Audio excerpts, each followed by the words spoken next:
بسم اللہ الرحمن الرحیم۔ السلام علیکم۔ روزانہ واقعات سننے کے لیے اس چینل کو سبسکرائب کریں۔ ایک شخص نماز فجر کے لیے حضرت خواجہ حسن بصری رحمۃ اللہ علیہ کی مسجد میں گیا تو مسجد کا دروازہ اندر سے بند پایا۔ اندر سے خواجہ حسن بصری رحمۃ اللہ علیہ کے دعا مانگنے کی آواز آ رہی تھی اور بہت سے لوگوں کے آمین کہنے کی آوازیں آ رہی تھیں۔ اس شخص نے خیال کیا کہ شاید حضرت خواجہ حسن بصری رحمۃ اللہ علیہ کے احباب مسجد میں آئے ہوئے ہیں۔ وہ کچھ دیر انتظار میں باہر بیٹھا رہا۔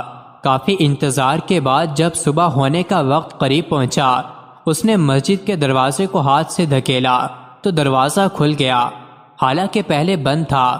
اندر حضرت خواجہ حسن بصری رحمۃ اللہ علیہ کے علاوہ اور کوئی نہ تھا۔ اس شخص نے نماز پڑھی اور بعد میں حضرت خواجہ صاحب رحمۃ اللہ علیہ سے پوچھا کہ حضور، میں نے تو مسجد کا دروازہ بند پایا تھا اور آپ کی دعا اور ایک باجماعت آمین کی صدا سنی تھی، مگر جب کچھ دیر کے بعد دروازہ کھلا تو اندر آپ کے علاوہ کسی کو بھی نہ دیکھا۔ یہ کیا ماجرا ہے؟ خدا را کچھ تو فرمائیے۔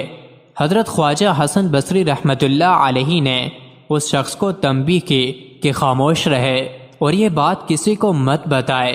یہاں ہر روز فجر کی نماز سے پہلے جن اور پریوں کی ایک جماعت میرے پاس درس لینے اور وعظ سننے آتی ہے اور آخر میں باقاعدہ دعا ہوتی ہے۔ آج بھی وہ مخلوق آئی ہوئی تھی اور انہوں نے ہی دروازہ بند کر رکھا تھا، اور جب وہ باہر نکلیں تو تمہیں خبر تک نہ ہوئی۔ حضرت خواجہ حسن بصری رحمۃ اللہ علیہ کا ہی ایک واقعہ ہے کہ ایک مرتبہ ایک حبشی دریا کے کنارے ایک عورت کو اپنے قریب بٹھائے شراب نوشی میں مشغول تھا۔ شباب اور شراب کے نشے میں وہ اپنے ارد گرد سے بے خبر تھا۔ حضرت خواجہ حسن بصری رحمۃ اللہ علیہ کا وہاں سے گزر ہوا تو انہوں نے اس کو سخت ملامت کیا۔ ابھی آپ کی بات جاری تھی کہ دریا کی دوسری طرف ایک کشتی آتی دکھائی دی۔ کچھ ہی دیر کے بعد کشتی گرداب میں پھنسی اور پھر ڈوب گئی۔ مال و اسباب اور سوار تمام کے تمام غوطے کھانے لگے۔ اسی وقت وہ حبشی دریا میں کودا۔ اس نے پہلے سواروں کو اور پھر ان کے اسباب کو پانی سے نکال باہر کیا۔ یہ سارا واقعہ حضرت خواجہ حسن بصری رحمۃ اللہ علیہ نے اپنی آنکھوں سے دیکھا۔ اسی وقت توبہ کی اور عہد کیا کہ آئندہ کسی ذلیل سے ذلیل شخص کو بھی کمتر نہیں سمجھیں گے۔ حضرت حنظلہ رضی اللہ تعالی عنہ کی رئیس المنافقین عبداللہ بن ابی بن سلول کی بیٹی جمیلہ سے شادی ہوئی۔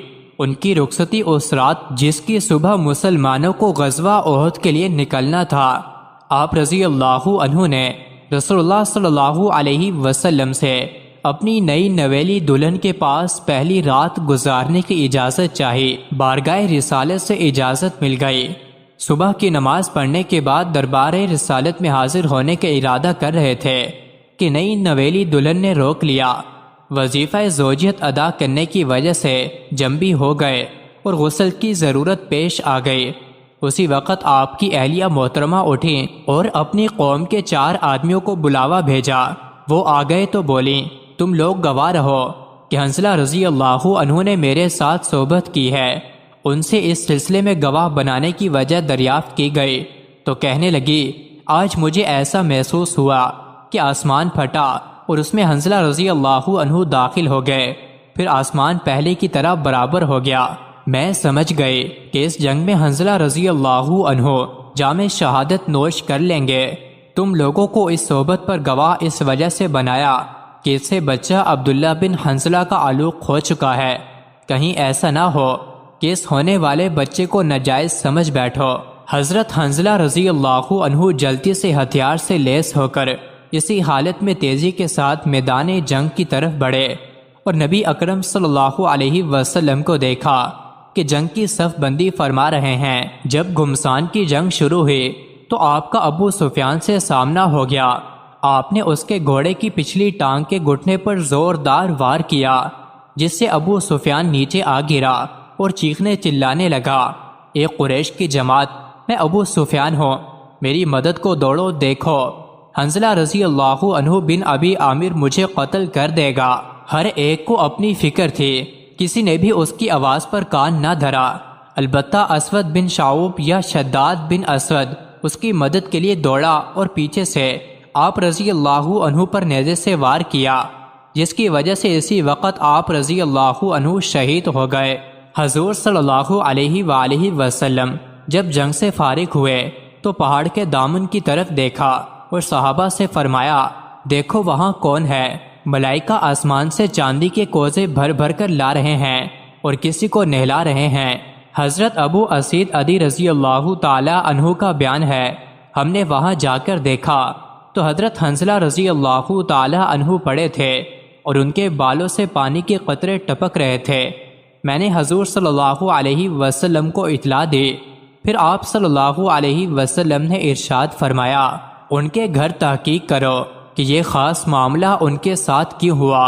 ان کی بیوی محترمہ نے جواب دیا کہ جس وقت جہاد کا اعلان ہوا وہ جنبی اور ناپاکی کی حالت میں تھے اور اسی حالت میں میدان جہاد کے لیے نکل پڑے۔